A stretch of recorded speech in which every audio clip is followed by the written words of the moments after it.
நடிகை KR விஜயா அவர்களின் தந்தை முதலில் இந்திய பாகிஸ்தான் எல்லையில் ராணுவ வீரராக பணியாற்றி ஓய்வு பெற்றவர். பிறகு தன் தந்தை செய்த தொழிலில் ஏற்பட்ட படும் நஷ்டமே தமிழ்நாட்டில் பழனிமலைக்கு புலம்பெயர்ந்தது KR விஜயா அவர்களின் குடும்பம். KR விஜயாவின் தந்தை ராமச்சந்திரன் பழனி முருகன் கோவிலில் அலுவலராக பணியாற்றியவர். KR விஜயாவிற்கு பழனிமலை முருகன் விருப்ப கடவுளாக மாறினார். நாடகத்தில் நடிக்க வாய்ப்பு கிடைத்த போது கூட கொஞ்சமும் சங்கடப்படாமல் இது முருகனின் விருப்பம் என்றே நடிக்க துவங்கியவர். நாடக குழுவில் நாடக மேடைகளில் நடிக்க துவங்கிய இவருக்கு விஜயா என்று MR ராதா அவர்களால் தான் பெயர் வைக்கப்பட்டது. அன்றைய காலகட்டத்திலேயே, அதாவது 60களில் தனது தாயின் பெயரின் முதல் எழுத்தை இனிஷியலாக போட்டுக்கொண்டவர். தாய் பெயர் கல்யாணி, தந்தை பெயர் ராமச்சந்திரன். KR விஜயா ஆனார்.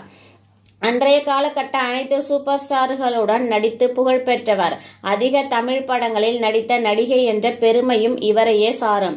MGR மற்றும் சிவாஜி கணேசன் அவர்களுக்கு இணையான சம்பளமும் பெற்றவர்.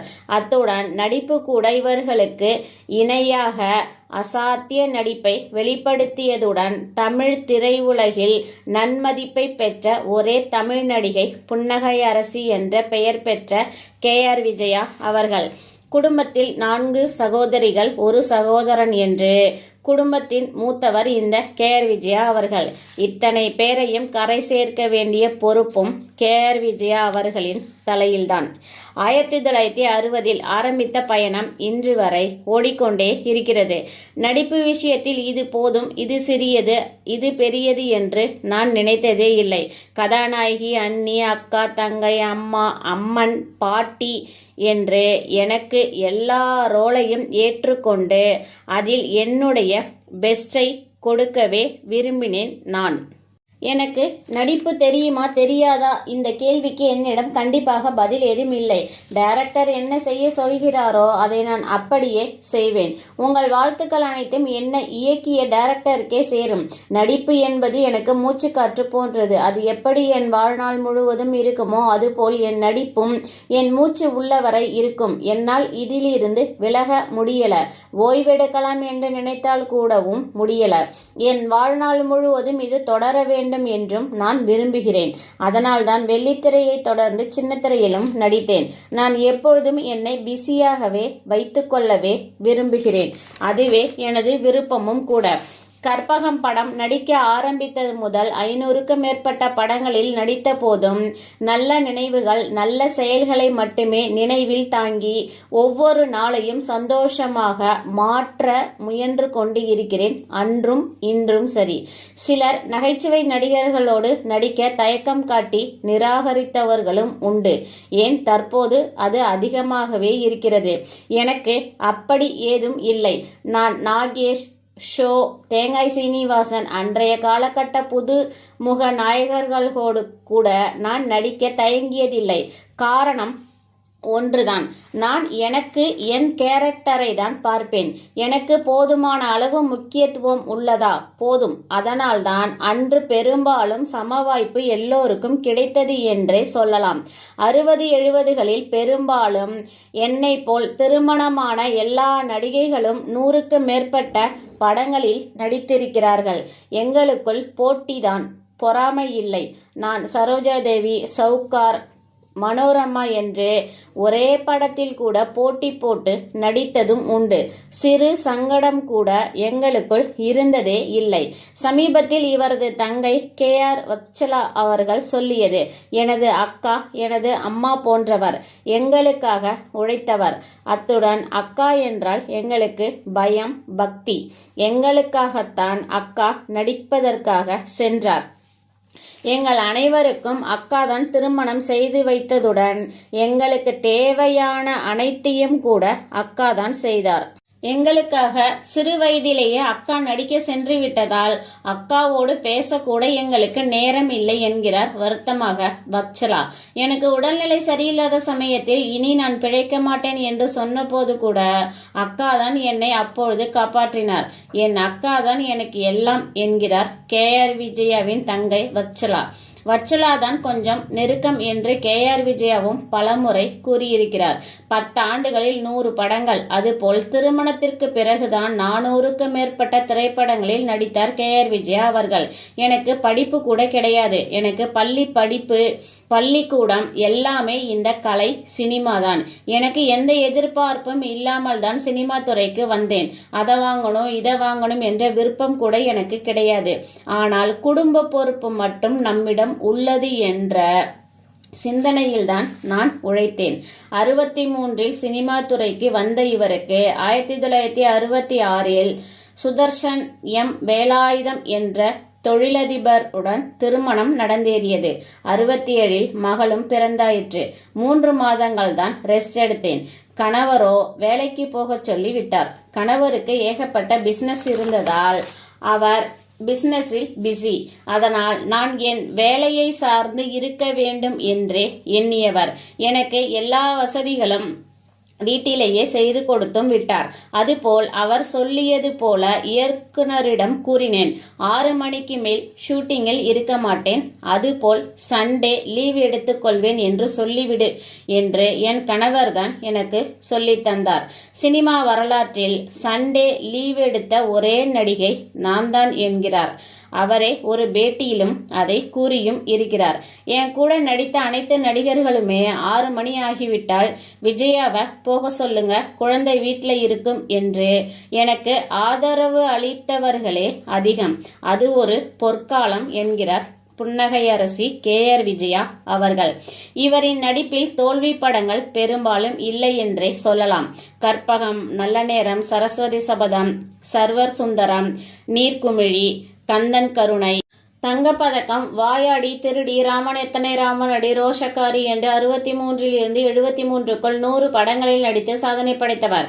வசீகர முகம், புன்னகை, நடை, உடை, பாவனைகள், தனது கேரக்டருக்கு ஏற்றாற்போல் தன்னை மெருகேற்றி கொண்டவர் இந்த KR விஜயா அவர்கள். சரஸ்வதி சபதம் என்ற படத்தில் தாய் தந்த பிச்சையிலே வளர்ந்தேனம்மா என்ற பிச்சை எடுப்பவராகவும், யானை மாலையை போட்டவுடன் ராணியாக ஏற்ற கேரக்டர், அத்தனை மிடுக்கு தெரியும் அதில். அதுவும் சிவாஜியுடன் நேருக்கு நேர் மோதும் காட்சியெல்லாம் எத்தனை முறை பார்த்தாலும் சலிக்காது. டப்பிங் கூட கிடையாது அப்பெல்லாம், நேரடிதான். அப்பவே அத்தனை அசத்தல். சின்னத்திரையில் மடிசார் மாமி, குடும்பம், ராஜராஜேஸ்வரி, ஆனந்தம் போன்ற தொலைக்காட்சி தொடர்களிலும் நடித்து அசத்தியவர். தற்போதும் சின்னத்திரையில் நடித்து கொண்டு வருகிறார். கணவரின் இறப்பிற்கு பிறகு நடிக்க வேண்டாம் என்றுதான் இருந்தேன். எனக்கு இன்னும் நடிப்பின் மீது முழுமையடைந்து விட்டதாகவே தோன்றவில்லை. உயிர் இருக்கும் வரை நடிக்கவே ஆசைப்படுகிறேன் என்கிறார். இவர் சிவாஜியோடு நடித்த அத்தனை படங்களுமே சூப்பர் ஹிட் தான். அதே நேரம் 1962இல் சிவாஜி அவர்களுடன் ஜீவபூமி என்ற படத்தில் சரோஜா தேவி அவர்களை சீண்டும் நாகமாக நடித்திருப்பார். ஆனால் அப்படம் வெளியாகவே இல்லை. முதல் படம், 100வது படம், 200வது படம், 250வது படம், 300வது படம் என அனைத்தையும் எனக்கு முதல் வாய்ப்பு அளித்த கோபாலகிருஷ்ணன் அவர்களே இயக்கினார். அவை அனைத்துமே வெற்றி படங்களே.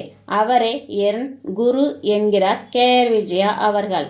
அவர் அடிக்கடி சொல்வது, நான் சொல்றத மட்டும் நீ செய், கட்டுக்க, உனக்கு வெற்றி நிச்சயம் என்பார். அதுபோலதான் நான் இயக்குனர் சொல்வதை மட்டும்தான் செய்வேன். அதனாலேயே எனக்கு வெற்றியும் கிடைத்தது. இவர் திரைத்துறைக்கு வருவதற்கு முன்பாகவே அரசு விளம்பரங்களான காசநோய் விழிப்புணர்வு குறித்து எமர்ஜென்சி என்ற நாடகத்திலும் நடித்தவர். உட்வாஷ், டர்மிக் பவுடர், சாக்லேட் விளம்பரத்திலும் நடித்தார். பிறகு இவர் நடித்த ஆயின்மெண்ட் விளம்பரமே இவரை அதிக அளவில் விளம்பரப்படுத்தியது. இவ்விளம்பரத்தில் சரோஜா தேவி அம்மாவாகவும் KR விஜயா மகளாகவும். சரோஜா தேவியான அம்மா, ஐயோ அப்பா இடுப்பு வலிக்குதடி, ஏதாவது மருந்து இருந்தா தேய்ச்சி விடு என்று மகளான KR விஜயாவிடம் சொல்ல, அம்மா சரோஜா தேவிக்கு மருந்து தேய்ச்சி விட்டதுடன் விடாமல் ஒரு குத்து விடுவார் KR விஜயா அவர்கள். சரோஜா தேவியோ, அப்பா ரொம்ப நல்லா இருக்குதடி என்று கூறியவுடன் KR விஜயா அவர்கள் சிரித்துக்கொண்டே சொல்லும் வசனம், ஆயின்மெண்ட் திஸ் சூப்பர் மூமெண்ட் என்று சொல்லும் வசனம். இது KR விஜயா திரைத்துறைக்கு வந்தபோது ரசிகர்களை உற்சாகப்படுத்தியது. அத்துடன் இவ்விளம்பரம் பொதிகையின் ஆஸ்தான விளம்பரமும் கூட. அன்றைய காலகட்டத்தில் பொதிகையில் படம் பார்த்தவர்களுக்கு இவ்விளம்பரம் பரிச்சயம்.